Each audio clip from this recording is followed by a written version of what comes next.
বড় মার বিশেষ বিশেষ পুজোর পরের দিন বস্ত্রদানের আয়োজন করা হয় মন্দির চত্বরেই।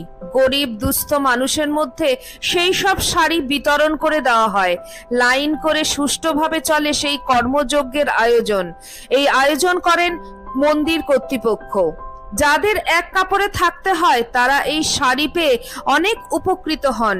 বড়মা তার সকল ভক্তকে এইভাবেই আগলে রাখেন। বড়মার কাছে কাটা ফল নয়, আস্ত ফল দিয়ে পুজো দেওয়া হয়। বিশেষ করে কালী পুজোর দিন মায়ের পুজোতে হাজার হাজার গোটা ফল পড়ে। সেই সব ফল আলাদা আলাদা করে ভাগ করা হয়।